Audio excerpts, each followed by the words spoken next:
This article is from CBC News in Toronto. Air Canada apologizes for not letting blind woman fly with guide dog. Says passenger with genetic eye disease describes humiliating experience at Toronto airport. Let's see what happened. So Air Canada is apologizing for not allowing a passenger who is blind to board a flight from Toronto to Minneapolis with her guide dog. Dina Wainwright, a 49-year-old Canadian who lives in Minnesota, says she will never fly with the airline again after being forced to leave Toronto by train, cross the border by car, and take a domestic flight home, which cost her more than $2,000. Wow. Not to mention all the stress, she said. So essentially, Dina Wainwright was traveling. She had her guide dog with her. She traveled to Toronto from Minneapolis, like I said, to celebrate her birthday with her daughter. She was traveling with her service dog, Lilo, which is a 5-year-old black lab. Wainwright says she was able to board and travel on the Air Canada flight from Minneapolis to Toronto without any issues. At check-in, Wainwright was asked if the animal was registered with the airline, which she was not. They said, oh, that's okay. They handed her a boarding pass and said, have a great flight. But when she tried to board her return flight in Toronto, Wainwright says the service dog was suddenly a major problem. She said the Air Canada staff told her that she could not fly with Lilo because she had not filled out the proper paperwork required to bring a service animal in the cabin of a plane. She was given the option of putting the dog in cargo, which Wainwright says would not have worked since she relies on the animal for help. Yeah, duh. And according to Wainwright, the airline also said the dog could enter the cabin if she proved to them that she had a disability by presenting a Canadian National Institute for the Blind identification card. Wainwright said she doesn't have a card like that because she lives in the U.S., where we do not have an equivalent. So what that means is in Canada, and I know in the UK and in most places around the world, if you're legally blind, you'll get basically like a certificate or a card that kind of states that you are, which again, in this scenario is like almost proof that it's like a doctor saying, like a doctor's note saying you're, legally blind. But in the States, we don't have anything like that. Whenever my mom was traveling solo, my mom's legally blind, I was like, I wonder if there's like a card she can get that like she can wear, to kind of show people that she's legally blind if they ask. But there isn't, in the States, there's not like a card.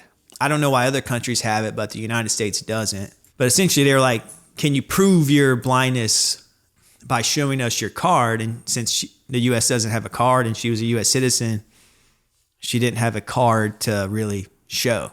She said it was humiliating and demeaning.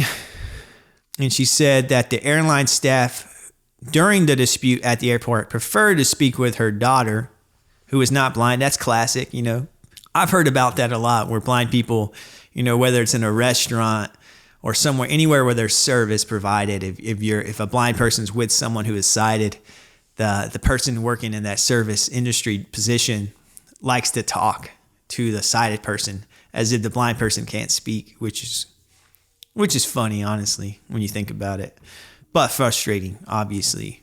But in the end, Wainwright traveled to Windsor, Ontario by train, crossed the border by taxi, and went to the Detroit airport where she was able to fly back to Minneapolis with Lilo comfortably at her feet. So all of that, she had to take a train, cross by a border by taxi, all just so she could get her guide dog back because Air Canada wouldn't let her fly because she couldn't prove her blindness. All of that because she couldn't prove her blindness with a card.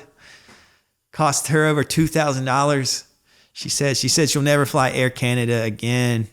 Air Canada responded saying dogs must be registered at least 48 hours to a trip.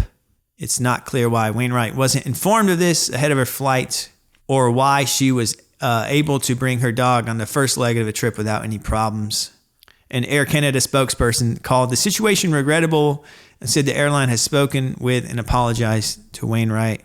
Yeah, they apologized only because they had to. And the last thing I'll add to the article is it mentions that Larissa Proctor, who is a manager of a guide dog advocacy group with the Canadian Institute for the Blind, says that guide dogs are commonly brought on board flights and should not go in cargo as they are trained to curl up at a passenger's feet. While it is common practice for guide dogs to fly in the cabin, Proctor recommends that travelers find out the rules in place before traveling as they may vary depending on the airline, which means calling the airline in advance to find out what sort of forms need to be completed, etc. Yeah. And that article was written by Trevor Dunn, and the link to the article is in the show description. But yeah, it's unreal, right? That Americans don't have a card, for one, to kind of prove their blindness. But the fact also, too, that you have to prove your blindness, like you have a guide dog with you that obviously was let in, and then you're not allowed to bring it on. If I was in the passenger's shoes, I would be furious because she had to pay over $2,000 to get home just with her guide dog when they said, if you can prove it, we'll let you on. Oh, that hurts. That hurts. Does anyone out there have any advice, for traveling? I know cane users, I know the process for that because I've helped my mom travel, and I've talking with, friends who travel, with their cane who are legally blind. But yeah, it's interesting, the whole thing, and how it works with different countries. But yeah, I know this is just one instance of thousands and thousands and thousands of frustrating things that happen, with guide dogs and being denied of service and, being asked to prove blindness and prove this and prove that, or you don't look blind, this and that. So yeah, it's a unique scenario, but I just wanted to touch on it because one, you might find it helpful if you have a guide dog and you're thinking of traveling, maybe it's worth, like the article mentioned, calling ahead. Also, I wanted to know if anyone out there in the States does have a card. Like, is that a thing, having a card? Because as far as I know, there isn't a card that you can pull out to prove, your blindness. So I guess it's on, you to describe it. Where's our doctor's note? Like we used to have to miss school.